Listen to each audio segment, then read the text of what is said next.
¿Cuántas promesas te han hecho que no se han cumplido?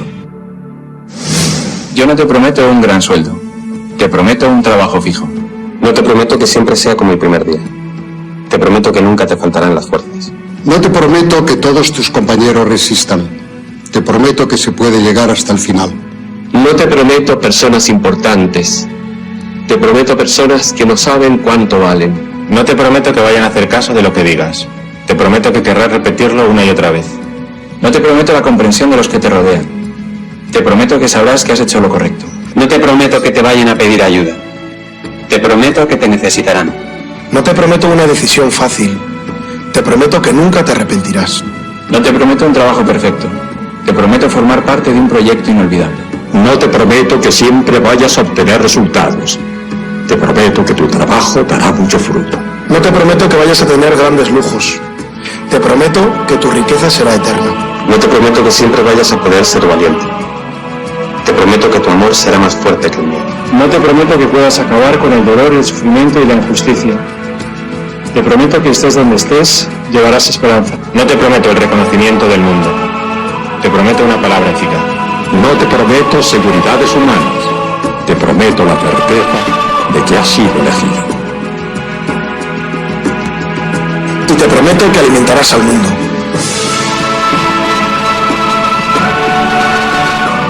Unirás corazones. Acompañarás a los que sufren. Confirmarás a los que quieren ser fuertes. Experimentarás con ellos la verdadera alegría.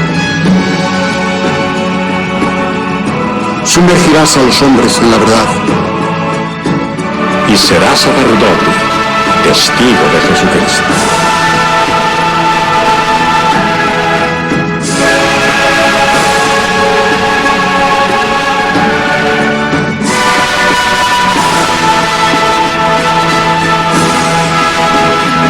No te prometo una vida de aventuras. Te prometo una vida apasionante.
Invitamos a todos los que están en sus casas, a los que están en los hospitales, a los que están en distintos lugares de internación, que no pueden salir por enfermedad, por debilidad, a los que los cuidan, a los presos, a los monjes y a las monjas de clausura, a que espiritualmente peregrinemos para alcanzar el don de esta indulgencia del año santo 2025. En el nombre del Padre, y del Hijo, y del Espíritu Santo. Amén. Pidamos perdón juntos. Señor, ten piedad. Cristo, ten piedad. Señor, ten piedad. Recemos el credo profesando nuestra fe en Dios en el ámbito de la Iglesia.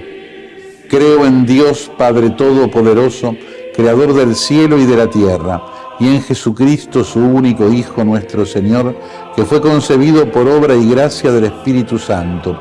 Nació de Santa María Virgen, padeció bajo el poder de Poncio Pilato, fue crucificado, muerto y sepultado, descendió a los infiernos, al tercer día resucitó de entre los muertos, subió a los cielos y está sentado a la derecha de Dios Padre Todopoderoso. Desde allí vendrá a juzgar a vivos y a muertos. Creo en el Espíritu Santo, la Santa Iglesia Católica, la comunión de los santos, el perdón de los pecados, la resurrección de la carne y la vida eterna. Amén. Delante de Jesús, mirando a Jesús en el sagrario, le pedimos que venga a nosotros. Señor Jesús, no puedo recibirte ahora con la hostia consagrada, pero te pido que vengas espiritualmente a mi corazón. Jesús, quiero permanecer siempre con vos. Recemos por el Papa y por las intenciones que lleva en su corazón. Padre nuestro que estás en el cielo, santificado sea tu nombre. Venga a nosotros tu reino, hágase tu voluntad en la tierra como en el cielo. Danos hoy nuestro pan de cada día. Perdona nuestras ofensas, como también nosotros perdonamos a los que nos ofenden. No nos dejes caer en la tentación y líbranos del mal. Amén. Y a la Virgen le confiamos nuestra vida, la saludamos, le pedimos que nos siga cuidando para vivir siempre en la esperanza. Y que a todos los bendiga Dios, que es Padre, Hijo y Espíritu Santo. Amén. Amén. El peor analfabeto es el analfabeto político. No oye, no habla, no participa de los acontecimientos políticos. No sabe que el costo de la vida, el precio del poroto, del pan, de la harina, del vestido, del zapato y de los remedios dependen de decisiones políticas. El analfabeto político es tan burro que se enorgullece y ensancha el pecho diciendo que odia la política. No sabe que de su ignorancia política nace la prostituta, el menor abandonado y el peor de todos los bandidos, que es el político corrupto, mequetrefe y lacayo de las empresas nacionales y multinacionales.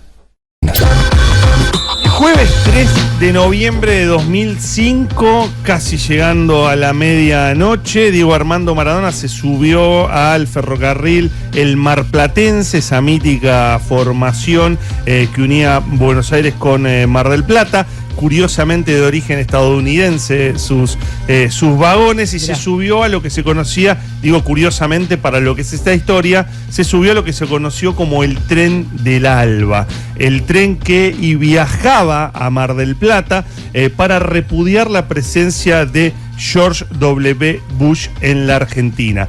¿Qué ocurría? El 4 de noviembre y el 5 de noviembre se realizaba la Cumbre de las Américas, que lo traía a George W. Bush y que tenía en la agenda central la aprobación o el rechazo del ALCA, ¿no? El Tratado de Libre Comercio. Me acuerdo en ese momento el despliegue de destructores estadounidenses en la costa marplatense. Claro. Había un operativo de seguridad, imagínate, del Secret Service descomunal. Se cumplen 20 años de esta historia que está envuelta en lo que fue esa Cumbre de las Américas y en lo que era su reverso, la contracumbre, la Cumbre de los Pueblos, que se realizó también en los mismos días y que iba a tener a uno de sus oradores principales, a Hugo Chávez, presidente venezolano. Hugo Chávez, Lula y Néstor Kirchner, de alguna manera también ideólogos de esa contracumbre. Pero iba a haber un orador más en esa contracumbre, y ese orador iba a ser Diego Armando Maradona. Un Diego Armando Maradona que se subió al tren con una remera que decía War Criminal por George W.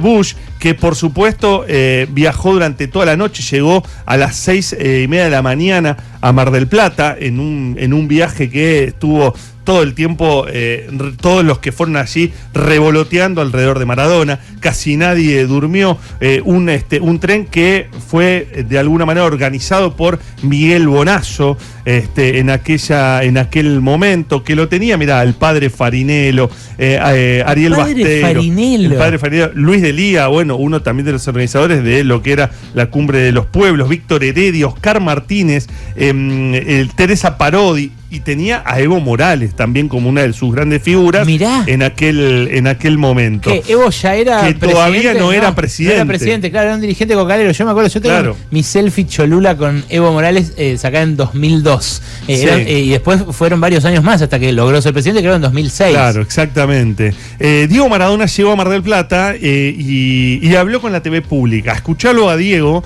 a ese Diego Armando Maradona del Tren del Alba.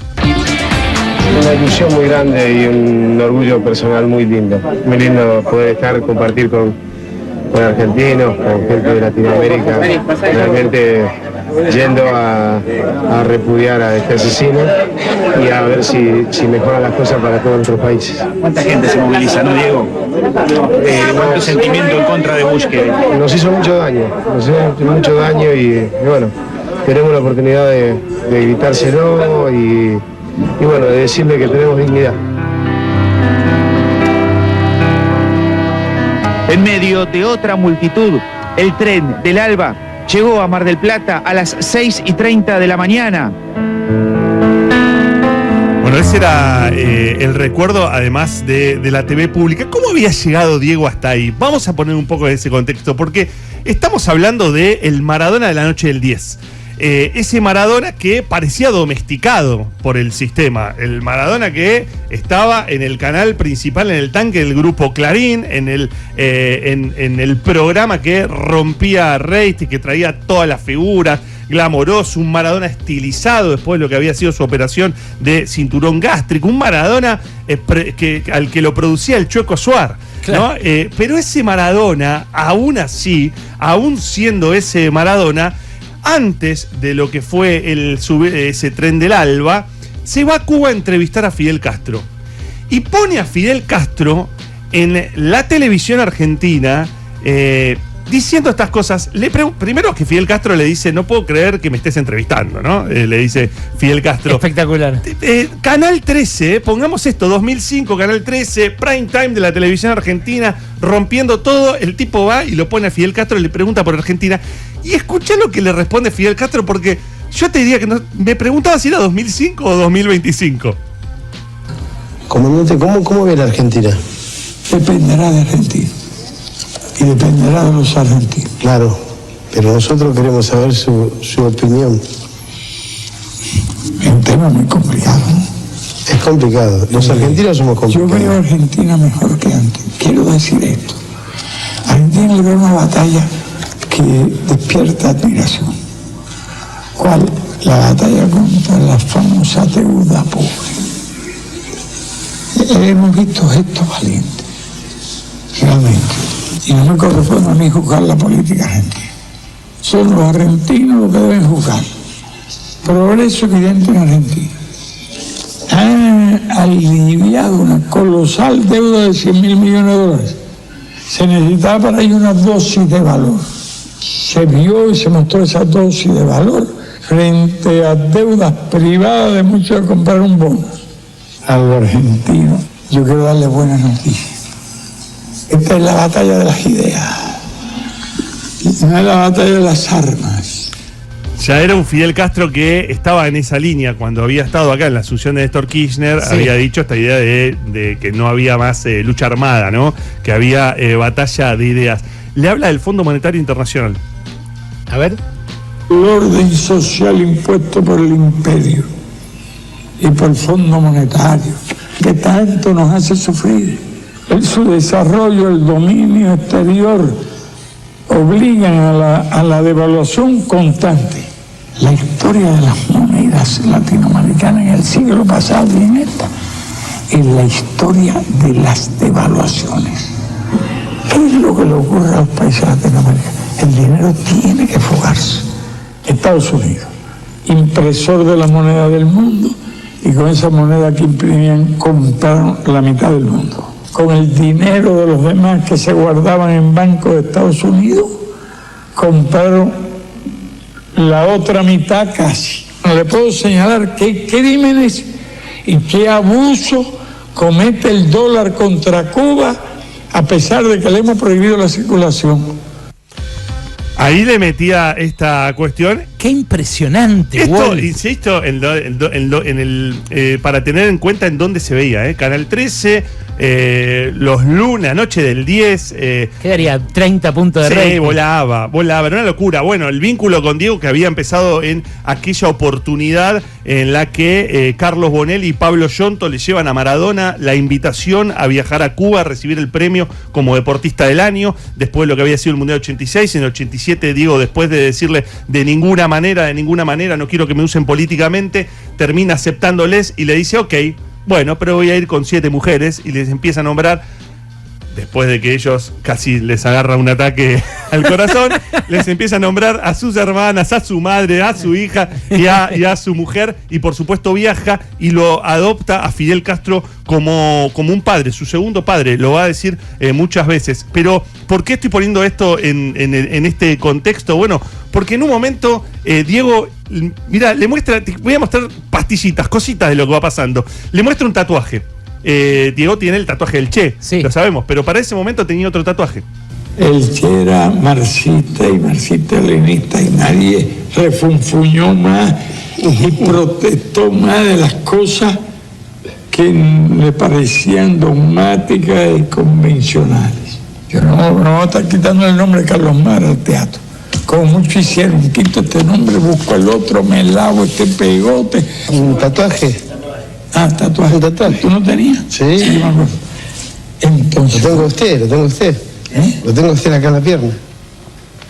Por acá. ¿Ves? Compadre, yo no sabía nada. Oye, no sabía ese honor. Para mí. No, boludo. Tú eres pelusa. Hay algo.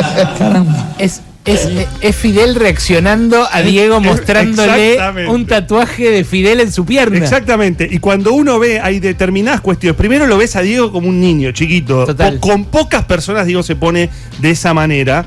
Y un Fidel que se emociona además de verlo. Y le dice, sos Pelusa, tú eres Pelusa. Le dice, bueno, ¿qué hora era eso? Bueno, ya eran las 3 de la mañana. Llevaban 5 horas, no lo voy a poner porque se toma las pulsaciones en un momento Fidel, dice después la cantidad de veces que me mataron, habla de los atentados, llevaba 5 horas de conversación, terminan con regalos, esto sí, Mati, pongámoslo, termina con un regalo, Diego le regala una pelota a Fidel Castro y Fidel le regala su traje. El traje que tenía puesto. Sí, ponela del traje. Porque la del traje es la de Diego emocionándose con esta situación. La que los que están viendo en YouTube lo van a ver. Fidel se saca su traje de vagina, efectivamente, y se lo da a Diego Maradona, que se lo pone. Y no lo puede creer. Pocas veces. Por favor. Se me nota. La alegría. Se me cae el cuerpo, boludo. Se me cae el cuerpo, dice Diego. Ese Fidel le indica a Maradona que se tenía que subir al tren del Alba. Diego va al tren del Alba y conoce en Mar del Plata a otro personaje que en ese momento todavía no conocía. Lo conoce en Mar del Plata Hugo Chávez. Ah, mirá. Tiene una reunión con Hugo Chávez. Pablo Yonto, que está en Mar del Plata, le pregunta a Diego, ¿qué te dijo Hugo Chávez? Me dijo que me espera en Caracas. Y a partir de ahí comienza a construirse otro vínculo, el de Chávez con Maradona. Y Maradona va al estadio de Mar del Plata, en donde era la contracumbre, y da su primer discurso político y quizás su único discurso político, si es que uno toma en cuenta lo político como esta cuestión de meterse directamente en esa discusión, en ese debate, frente a una multitud, porque uno podría decir que La pelota no se mancha también fue política, ¿no? Sí, claro. Pero ese discurso en el que Hugo Chávez está llevando adelante el acto, y en donde lo llama Maradona, es en el que Maradona dice una frase que creo que injustamente no se recuerda tanto de Diego. Escúchalo. El tren del alba tenía de maquinista Diego Armando Maradona. Venía directo por el tren del alba. El que no salta es un inglés, salta todo el estadio, salta Chávez también. Ven acá, Diego, ven acá. Dile algo a este pueblo, Diego. Los quiero mucho, gracias por estar. La Argentina es digna. Echemos a Bush. ¡Viva Diego! ¡Viva Maradona! ¡Viva el pueblo! Y ahí Chávez dirá aquello de Alca, Alca, al carajo. Trajimos la pala para enterrar al Arca. El Alca se queda enterrado en Mar del Plata, pero en lo que significó la potencia de la presencia de Diego, lo que fue su gran acto político. Uno va recorriendo momentos en la vida de Diego y no sabe de dónde salen tantas cosas y tantas situaciones. Bueno, este fue tal vez el más político de todos, ¿no? Su máxima expresión y su vínculo con los pueblos de Latinoamérica. Es impresionante, Wall, la crónica que acabas de hacer a 20 años exactos de ese momento. Vos fíjate que no solo tiene actualidad lo que le decía Fidel a Diego de la deuda, del Fondo Monetario. Entendía que lo de las devaluaciones de las monedas te iba a interesar. Alucinante, pero además de eso, en ese momento la avanzada de Bush era parecida a la avanzada de Trump de ahora. O sea, las cumbres de las Américas se hacían todos los años y esa fue como, bueno, acá coronamos, hacemos el ALCA y ya queda establecido un área de libre comercio. Me acuerdo decían, de Alaska a Tierra del Fuego. Bueno, ahora un poco el plan de Bush de meter el dólar, de rescatar a Milei, de meterse en Colombia, ahora dando a Petro, de meterse en Chile también. Bueno, con Lula todavía como una resistencia fuerte, que también estaba en esos días. Sí, claro, exactamente. ¿No? Es impresionante. Bueno, son 20 años de un día que fue un parteaguas para América y que lo tuvo el Diego como uno de los protagonistas principales. A un Diego Armando Maradona que además jugó muy bien al fútbol. ¿En esa cumbre? No, digo, en su vida. Sí. En su vida. Sí. Cancelan Cumbre de las Américas. Fracasa Cumbre de las Américas. Golpe BRICS contra Estados Unidos. La reunión que debía reafirmar el liderazgo estadounidense en el continente se derrumba antes de empezar. Varios países latinoamericanos anuncian su ausencia y la cumbre se convierte en un símbolo de declive de Washington. Mientras tanto, el BRICS gana presencia diplomática y ofrece una alternativa real al viejo modelo impuesto por Estados Unidos. Veamos el video que preparó nuestro equipo de investigación. Fracasa Cumbre de las Américas. BRICS contra Estados Unidos. Terribles noticias para Washington. Se derrumba la Cumbre de las Américas. El evento que debía reafirmar el control político y diplomático de Estados Unidos sobre el continente. El plan de la Casa Blanca, la estrategia de Marco Rubio, la ilusión de una gran coalición latinoamericana bajo liderazgo norteamericano. Todo acaba de colapsar. La República Dominicana, sede prevista para el encuentro, confirmó que la cumbre queda oficialmente pospuesta para 2026. En el lenguaje diplomático, eso significa solo una cosa: cancelación total. El motivo: falta de quórum, falta de consenso, falta de apoyo. Los países de América Latina, uno tras otro, le dieron la espalda a Washington. Estados Unidos soñaba con mostrar un bloque unido frente al avance del BRICS, el bloque emergente que hoy redefine el equilibrio mundial. Pero la realidad es otra. América Latina ya no quiere obedecer. Durante meses, el senador Marco Rubio había impulsado desde la Casa Blanca la idea de una gran alianza continental. Una coalición que reuniera a los gobiernos amigos de Washington y que sirviera de contrapeso a los países que desafían su hegemonía: Venezuela, Cuba, Nicaragua, Colombia y más recientemente, México. Paremos un poco aquí. Lo que acabamos de ver muestra que América Latina ya no obedece órdenes. El mundo cambió y la Casa Blanca ya no puede imponer su agenda en el sur. Pero continuemos, porque lo que viene a continuación revela cómo el BRICS está construyendo su propia cumbre paralela y con más aliados de los que imagina Washington. El objetivo era claro: presionar a los gobiernos progresistas, aislar al BRICS y consolidar la influencia de Estados Unidos sobre el continente. Pero el plan fracasó incluso antes de comenzar. Cuando los primeros países empezaron a declinar su participación, México, Colombia, Honduras y Bolivia, el golpe fue fulminante. Sin el respaldo de las principales potencias latinoamericanas, la cumbre se volvió un cascarón vacío. Y para evitar el ridículo internacional, Washington prefirió cancelarla. La propia República Dominicana confirmó que la decisión se tomó en consenso con nuestros socios más cercanos, incluyendo a Estados Unidos, la OEA y el Banco Interamericano de Desarrollo, los mismos organismos que durante décadas han sido el brazo financiero y político de Washington en la región. Pero esta vez ni el dinero ni las promesas fueron suficientes. La cancelación de la cumbre no es solo un evento diplomático, es una señal política gigantesca. Los países de América Latina ya no están dispuestos a subordinarse a los intereses de la Casa Blanca. Cada vez más gobiernos apuestan por una política exterior soberana, abierta al mundo multipolar que lideran China, Rusia, India y Brasil. A eso se suma el enfrentamiento con Colombia. El presidente Gustavo Petro, blanco constante de sanciones y ataques mediáticos, propuso crear un mecanismo bilateral con México para combatir el crimen organizado sin la intervención de Estados Unidos. Podemos ganar esta lucha, dijo, pero sin Washington. Ese mensaje fue devastador para la Casa Blanca. Por primera vez, los países latinoamericanos empiezan a organizarse entre ellos, sin pedir permiso a nadie. Estados Unidos intentó usar la cumbre como vitrina para su discurso tradicional: democracia, seguridad, libre mercado. Pero ya nadie cree en ese libreto. El fracaso es tan grande que incluso el propio Marco Rubio tuvo que admitir que la cancelación era una buena decisión. En realidad, era la única salida digna ante el aislamiento político. El problema de fondo es que el mundo ya no gira alrededor de Washington. Mientras en Asia y África crece el comercio con China y en el Caribe se multiplican los acuerdos con Rusia, América Latina busca un nuevo rumbo. El BRICS se convierte en ese faro alternativo que ofrece financiamiento, tecnología y cooperación, sin las condiciones ni los chantajes del Fondo Monetario ni del BID. Aunque Estados Unidos quiso evitarlo, el nombre BRICS sobrevoló toda la cumbre antes de su colapso. Detrás de las tensiones, detrás del boicot diplomático, estaba el miedo a que el bloque emergente siga expandiéndose hacia el sur.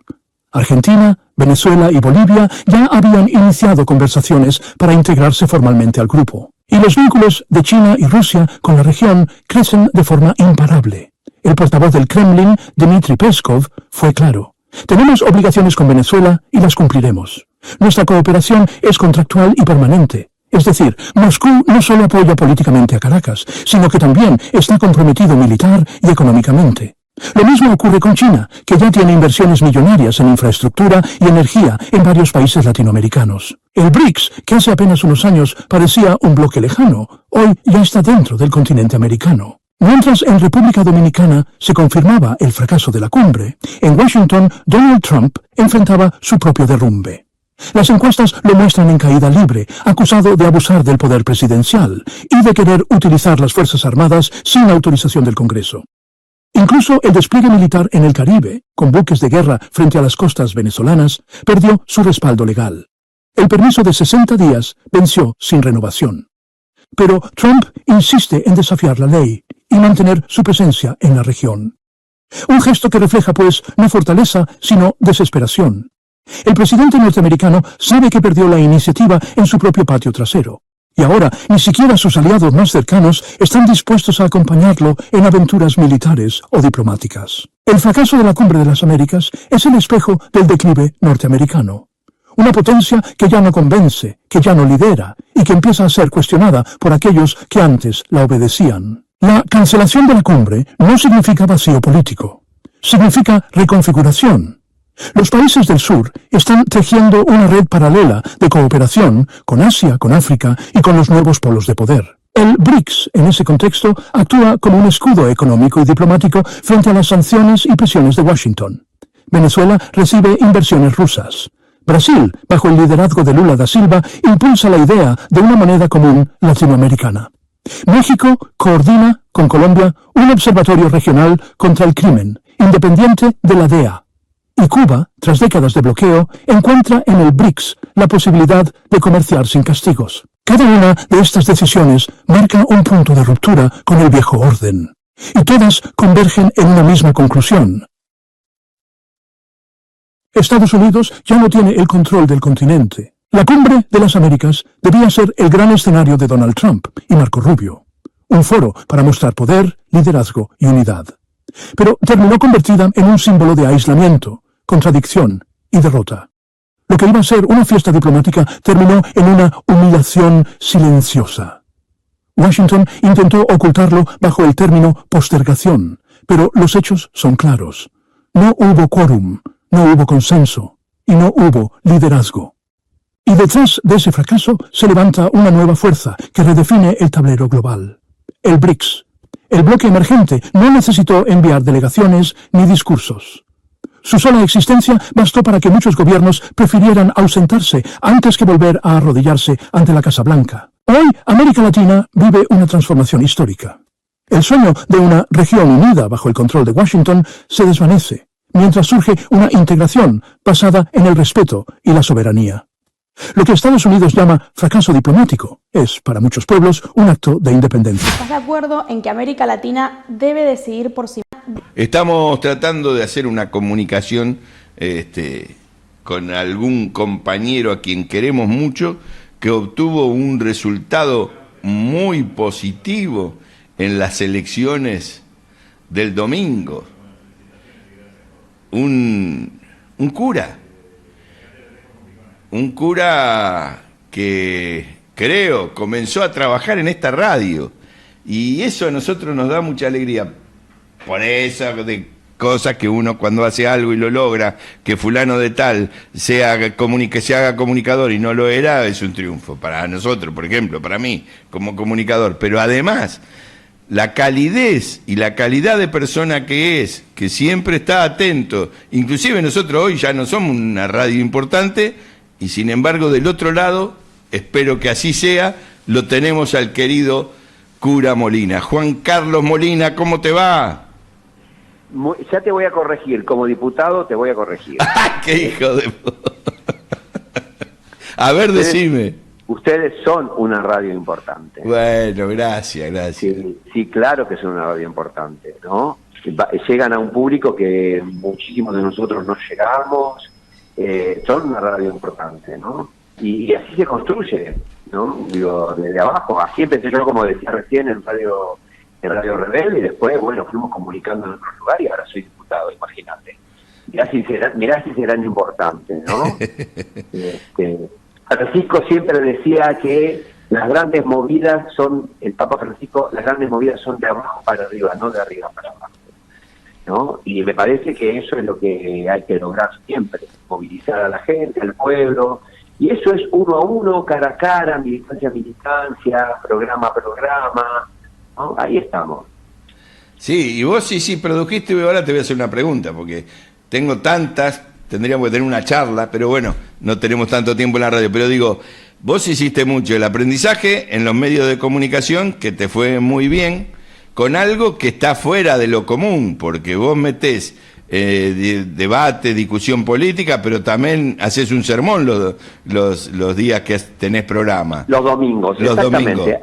Llevo la palabra, hemos logrado hacer vigente la palabra, que tiene mucho que ver con el pueblo, con la gente. Pues es que ha sido muy... A mí me llamaba la atención, Néstor, vos lo sabés, ¿no? Sí, la gente se prendiera un domingo al mediodía a escuchar un sermón de cura, ¿viste? Digo, eso también me puso en un lugar distinto. Y quiero seguir haciéndolo, no quiero perder esa dimensión, ¿sabes? O sea, que no me coma la cabeza ni el espíritu, eso de ser dictado y demás. Que lo tengo que tratar de hacer lo mejor posible, pero no olvidarme de lo otro. No, vos sabés que los mejores ejemplos en comunicación política lo han dado Andrés Manuel López Obrador o Chávez, que tenían sus propios programas. El de Chávez era una locura. Y las mañaneras de AMLO fueron revolucionarias. Y yo siempre le digo a los dirigentes políticos, son ustedes, no esperen que yo le haga preguntas. ¿Tenemos el aire? Bueno, digan lo que tienen ganas de decir, porque no tienen que estar mediados. Y vos no pierdas eso de salir por los medios, aunque no te llamemos para hacer entrevistas, pero vos mismo tener un espacio. ¿Sabés qué lindo? Porque como vos decís, ¿cuánta gente no va a la iglesia o no puede ir a la iglesia y escucha un sermón de un cura que se lo acerca con una interpretación que relaciona lo que está viviendo con lo político y con la voz de Dios, con la voz del Papa? Digo, es una cosa maravillosa. Vamos a intentarlo, estamos en ese camino, Néstor, estamos en ese camino. Ahora estoy en el camino de acomodarme con este quilombo de ser diputado, imagínate. No, pero contame un poco cómo fue la campaña, en qué consistió tu campaña ahí en Santa Cruz. Mirá, sos el primer diputado de Santa Cruz, electo por Fuerza Patria. Entramos los 2 diputados de Fuerza Patria, que casi fue un milagro, te digo. Viste, hay que creer o reventar, yo a la gente. Y desde el principio dije, vamos a entrar los 2. Mira, la campaña fue como el programa de radio, salir al encuentro, abrazarnos, escuchamos mucho, acompañar dolores, no prometer nada de lo que viste todo el mundo esperaba. Vos calculá que es una campaña de ser legislador, no, viste, las soluciones que da un diputado no se ven en lo cotidiano, viste. Yo creo que si la libertad avanza, alcanzó la cantidad de votantes que alcanzó, es porque la gente también entendió y que bueno, que esto es legislador, que esto no tiene mucho, que vamos a poner un poco de huevo en cada canasta, no queremos más quilombo, y fue eso, ¿viste? El legislador no le resuelve la vida cotidiana al del pueblo, ¿viste? Que necesita el agua, que necesita el camino, que necesita la comida, que necesita, eso lo hace el gobernador, lo hace el intendente, lo hace el presidente. Entonces fue una elección, fue una salida muy distinta, ¿no?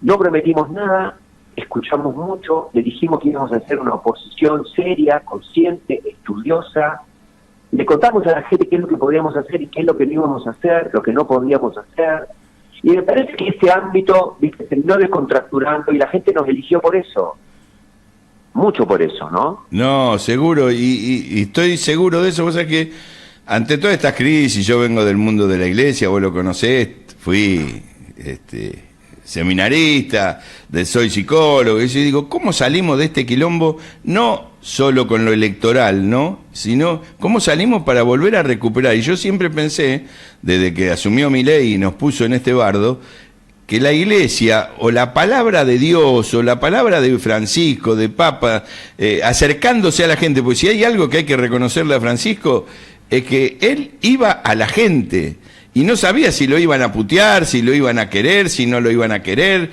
Digo, eso está buenísimo y la gente, aunque no te quiera, reconoce el gesto de que vos te acercaste a ellos y los escuchaste. Totalmente.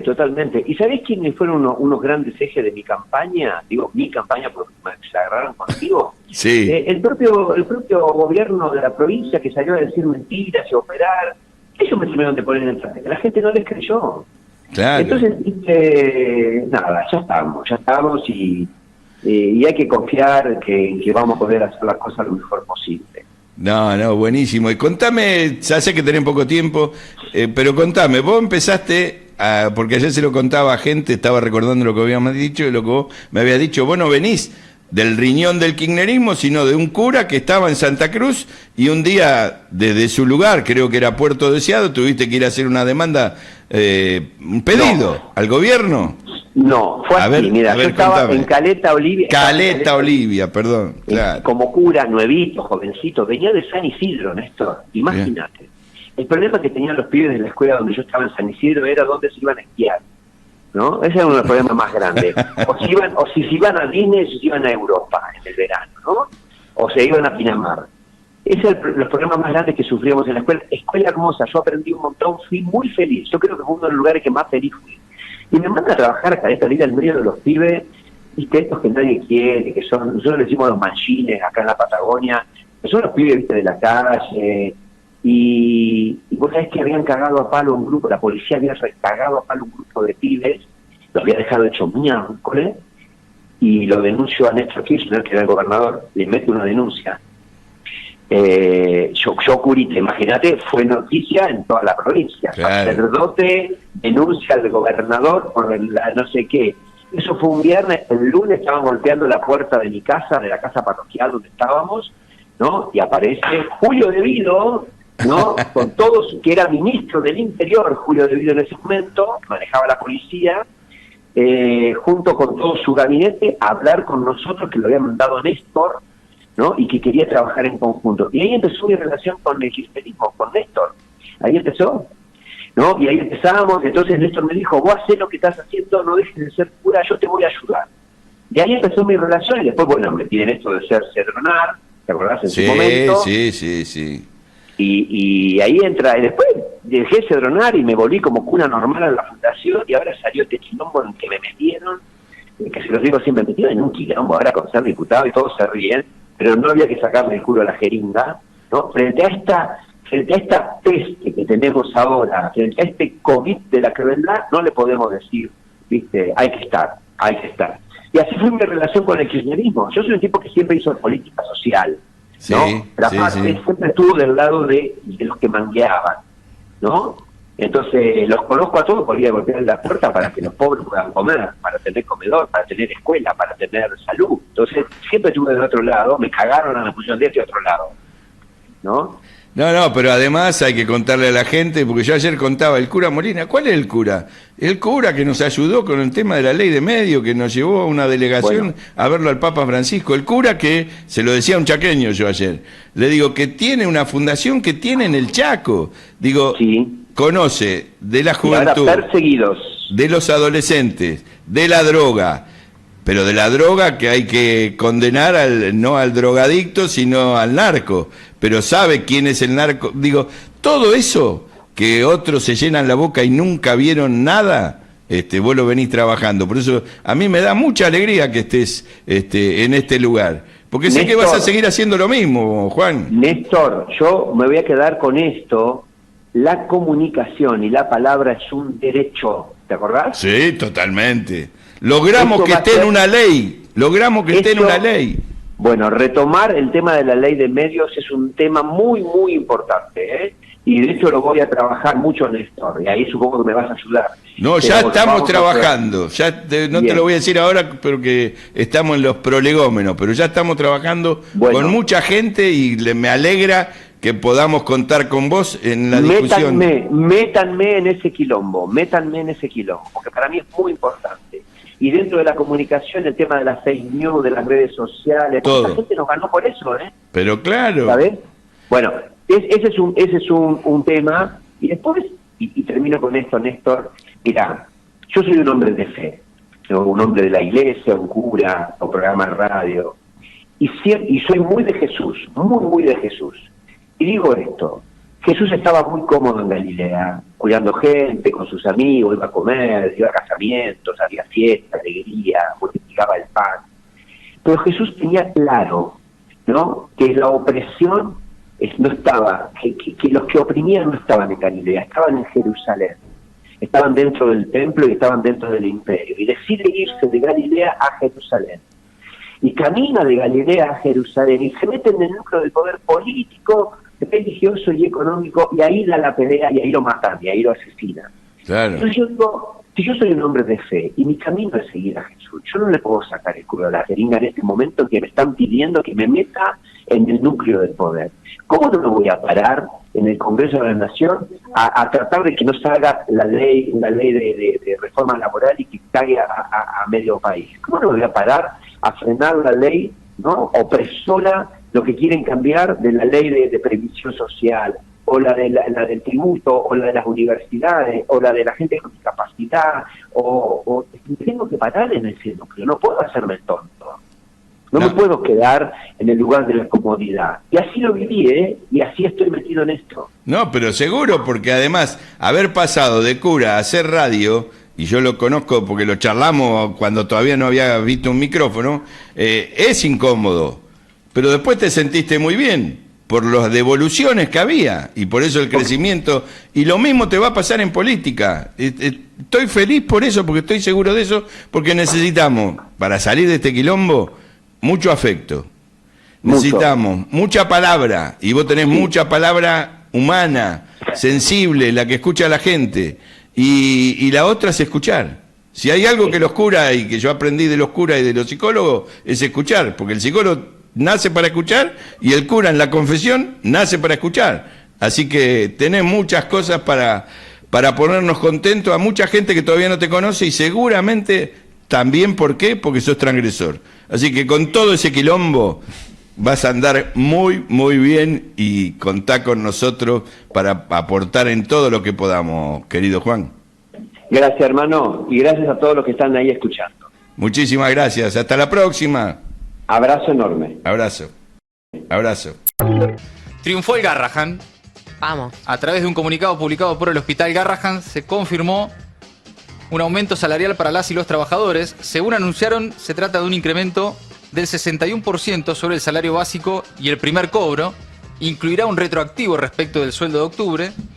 Y al mismo tiempo, desde el hospital aseguraron que el bono que perciben seguirá vigente. Hay una nota en el Destape que cuenta ahí con el testimonio de Alejandro Lipkovich, a el Destape, el representante de ATE Garrahan, que dice que se acaba de hacer público en el hospital el 61% a la asignación básica de los trabajadores del Garrahan, que hay otros ítems que están ligados a eso, por lo que el incremento repercute, por ejemplo, en las horas extras, el plus por trabajar en área cerrada, en terapia por alta complejidad. Dice, es un triunfo gigantesco en el país de las paritarias al 1%, una lucha con huelga durante 6 meses, movilizaciones, una asamblea general única con todos los trabajadores y un enorme apoyo popular ante un gobierno que quería reventar el principal hospital pediátrico del país. Es decir, los trabajadores, en este caso Alejandro Lipkovich, le dijo al Destape, representante de ATE Garrahan, que es un triunfo de los trabajadores del hospital. Ganó el Garrahan, es lo que están comunicando también desde APIT. Ganó el Garrahan, ganó la causa nacional de infancias, un comunicado también difundido en estas horas. Lo celebran los trabajadores, ¿eh? Esta vez sí lo celebran. No como la vez pasada, que hubo ahí como un intento, un amague de recomposición y al final era todo chamullo. El aumento salarial en el Garrahan, un incremento del 61%. Si luchás, ves que se consiguen resultados. Si no te entregás, si no te doblegás, si efectivamente además vas generando en el tiempo la fuerza suficiente para que tu reclamo tenga aceptación, solidaridad, vaya confluyendo en ese reclamo distintos sectores de la política, del mundo sindical y de las organizaciones sociales, en este caso una decisión que reconoce esa lucha de alguna forma, o que no le quedó alternativa al gobierno y ganaron los trabajadores. Triunfó el Garrahan. Le aumentan el 61%, como dice Lipkovich, en el país de las paritarias al 1%. También es un mensaje para la CGT, para las distintas centrales sindicales, para los que creen que está todo dado y que ya está, el gobierno solo tiene por delante el camino allanado para avanzar. A veces las luchas dan resultados también en las calles, ¿no? Sí. Hay un personaje, Sturzenegger, que todos los conocen porque es quizá el motorcito de la motosierra del Cachivache. En Madrid no tuvo mejor idea de decir que el objetivo era desarticular al movimiento obrero, es decir, al sindicalismo. Cuando ya no se importa en absoluto lo que se publique o lo que se difunda, cuando todo llega a ese nivel, es porque vienen absolutamente con un proyecto claro que le agregan a la reforma laboral, que es la desaparición del mundo gremial que organiza el trabajo y el reclamo del trabajador. Esta gente que tiene un pensamiento liberal viene añorando desde hace mucho tiempo al preperonismo, cuando el trabajador no tenía ninguna posibilidad y cuando estaba absolutamente huérfano de leyes protectoras. Claro, por la Argentina pasó Perón y por la Argentina ocurrieron muchas cosas donde los derechos del trabajador han sido no solamente una bandera incorporada a un sector de la sociedad, sino a todo el conjunto de los trabajadores. Vaya uno a explicarle a un chico joven que el aguinaldo y las vacaciones se las pueden llegar a sacar y que eso le pertenece a un trabajo y a una acción del peronismo. Ellos creen y han crecido pensando que toda la vida existió. No saben que es consecuencia de la lucha, no saben que es consecuencia del sacrificio y de muchos trabajadores que vieron frustradas sus discusiones y sus luchas. La famosa 3-8, 8 de trabajo, 8 de descanso y 8 de distracción, por la que se luchó en el mundo, la quieren suplantar con jornadas de 12 horas. Estos cachivaches liberales, que lo único que piensan es en la explotación humana y no en el rendimiento fabril o industrial, estos personajes que añoran al preperonismo donde el trabajador estaba jornadas enteras muy largas sin tener ninguna clase de derecho, ven en Milei la gran oportunidad para poder volver a ese tiempo. Me parece que la CGT, donde la información que trasciende es un sector de la CGT, estaría por jugar fuerte. ¿Un sector nada más? ¿Y solamente la CGT? ¿Qué pasa con todas las organizaciones gremiales de la República? ¿Qué ocurre con los movimientos sociales? ¿Qué pasa con los trabajadores? Vienen por todo. Y ese todo significa la pérdida absoluta de derechos. Significa la abundancia de desocupados para después contratarlos por los salarios que se les ocurra.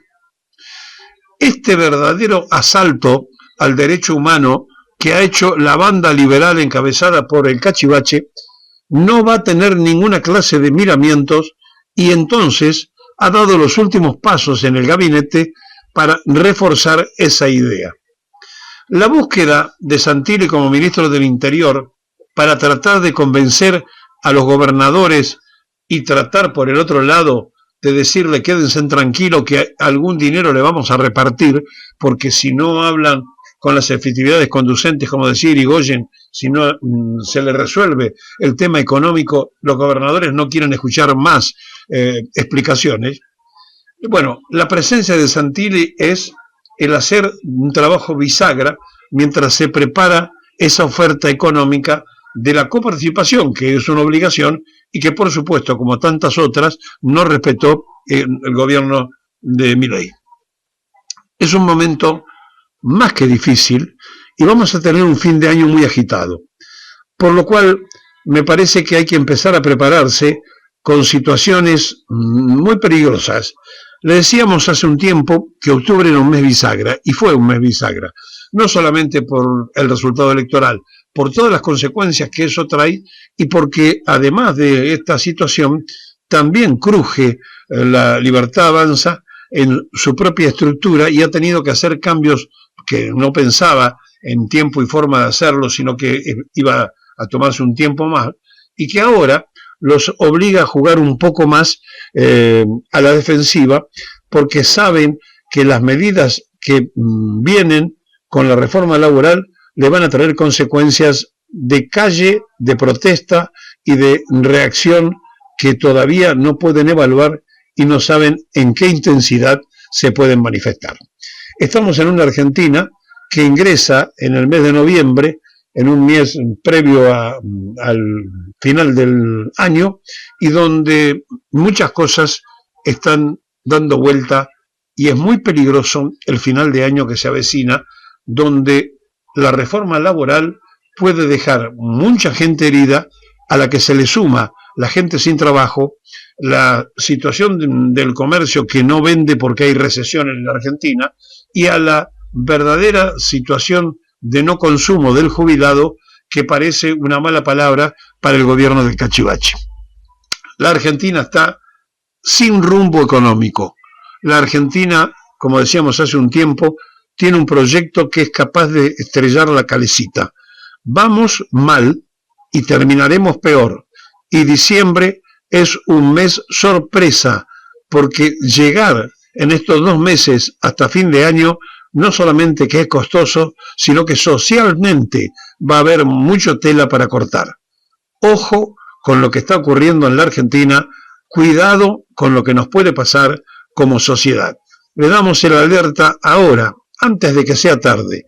Milei viene por la reforma laboral sin medir las consecuencias sociales y políticas de lo que quiere. Esta mañana, porque está Rodolfo Aguiar, secretario general de ATE Nación en línea. ¿Cómo estás, Rodolfo? Buenos días. Acá Nicolás Márcico y Gustavo Cirelli te saludamos.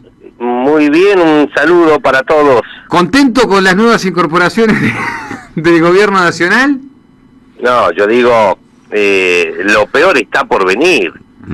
Contrariamente a lo que dijo el presidente Milei, que lo peor ya pasó. Para los trabajadores y los jubilados no tenga dudas que lo peor está por venir, y lo confirman además estos cambios en el gabinete.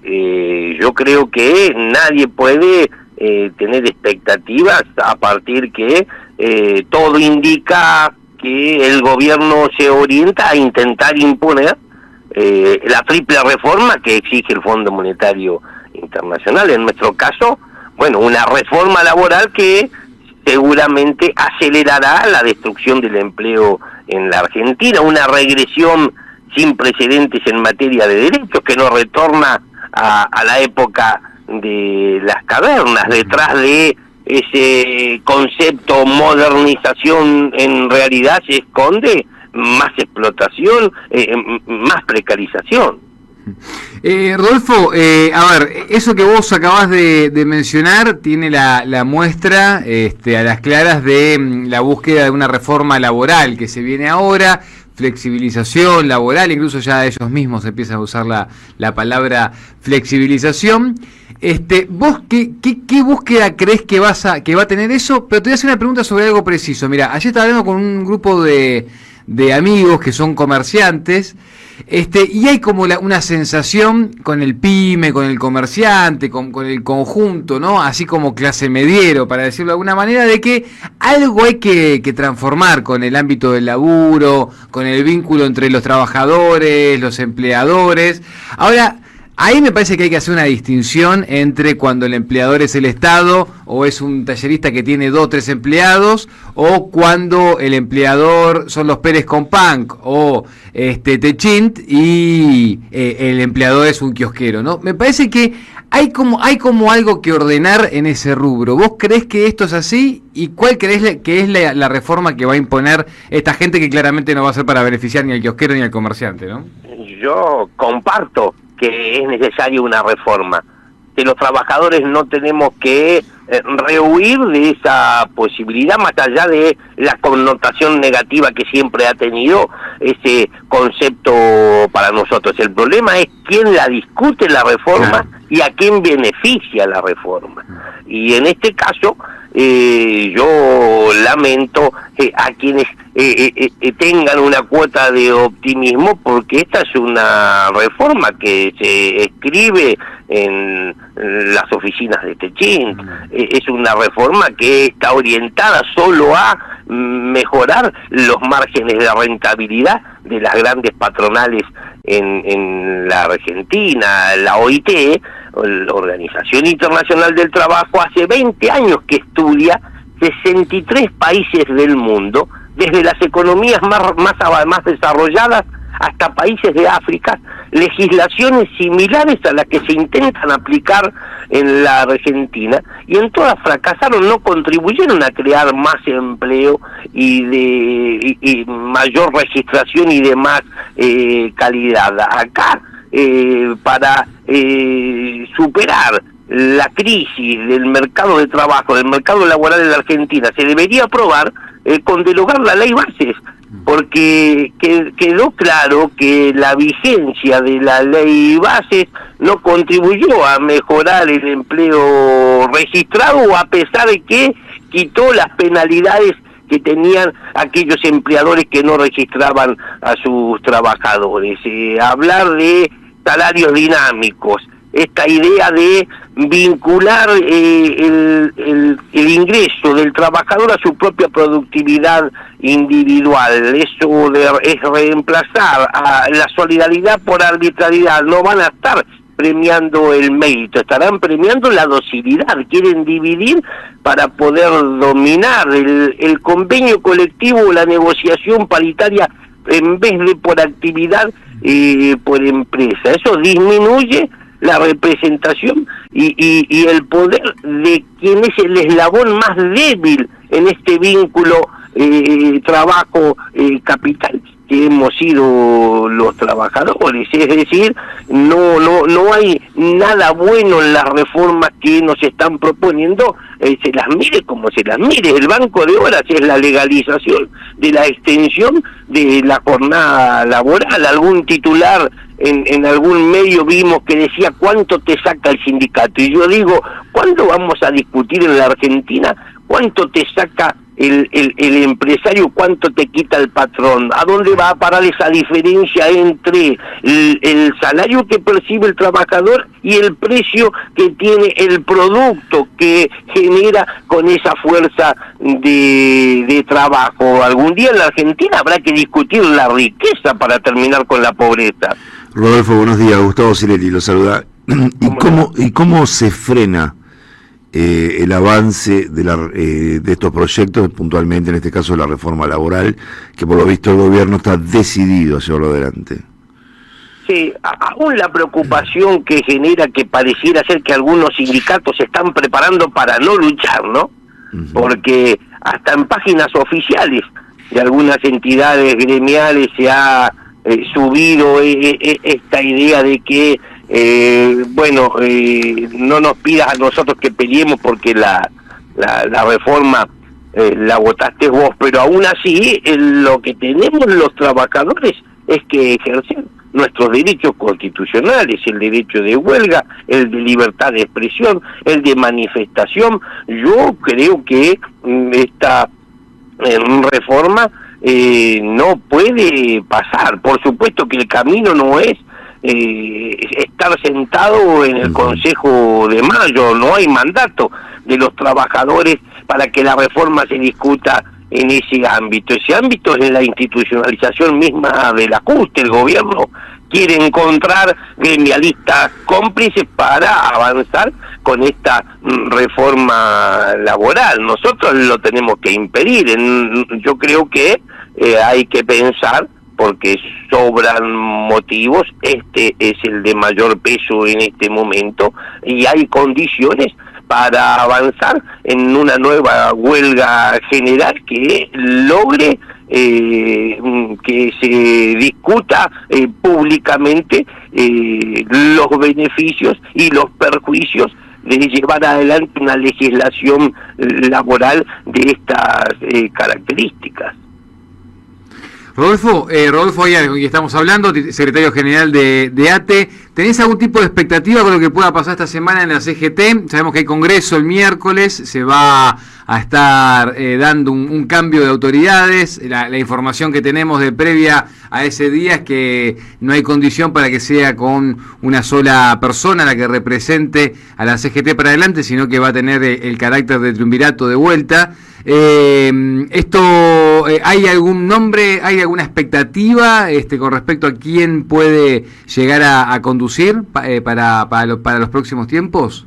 No, en nuestro caso no, siempre dijimos el cuestionamiento no puede ser a la central obrera ni a los sindicatos, porque todos surgen con un fin noble, más allá que Patricia Bullrich no lo entienda y diga que los sindicatos ponemos trabas. Los sindicatos existimos para defender los derechos y los intereses de los trabajadores, más allá que ella no esté de acuerdo en que se ejerzan derechos constitucionales porque es antidemocrática. No es el cuestionamiento de los sindicatos, muchas veces a aquellos sí que los conducen. En este caso es un proceso de renovación de autoridades interno que lleva adelante la CGT. Nosotros no formamos parte de la CGT, pero las expectativas que existen siempre es pensar si va a ser una CGT que va a tener un carácter más confrontativo con un gobierno que sabemos que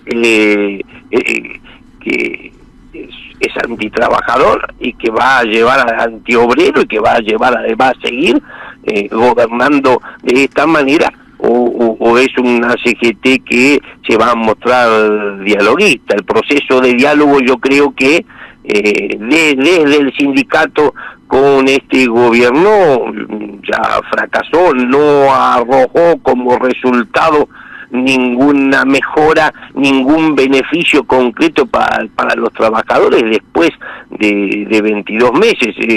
Ojalá se trate de una CGT que revise el camino que ha recorrido la entidad durante el último tiempo y se pueda lograr unidad de acción en la calle para poder frenar esta triple reforma, la laboral, la previsional y la tributaria.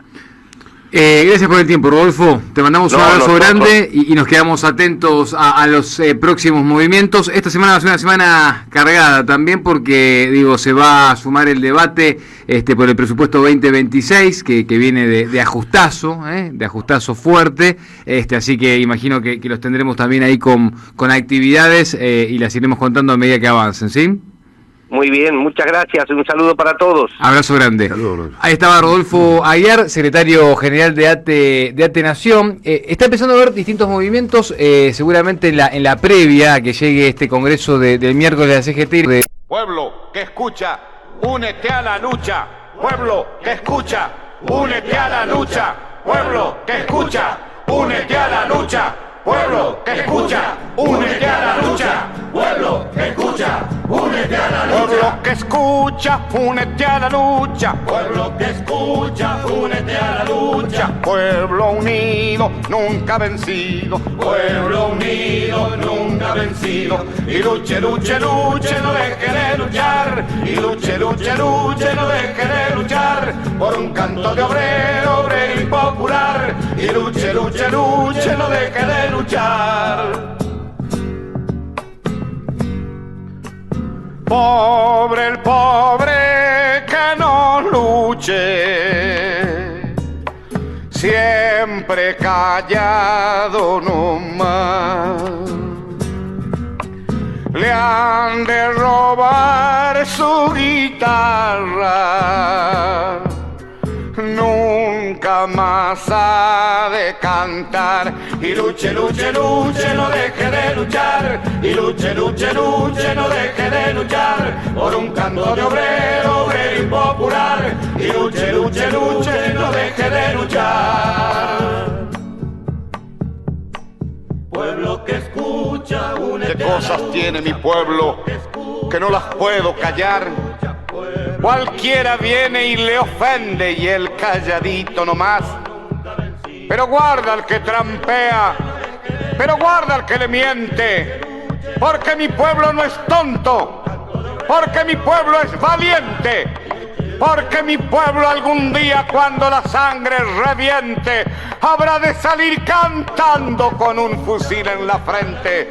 Y entonces no habrá más niños durmiendo bajo los puentes, ni obreros, ni campesinos, siempre apretando los dientes, porque mi pueblo es de machos y nadie me lo desmiente.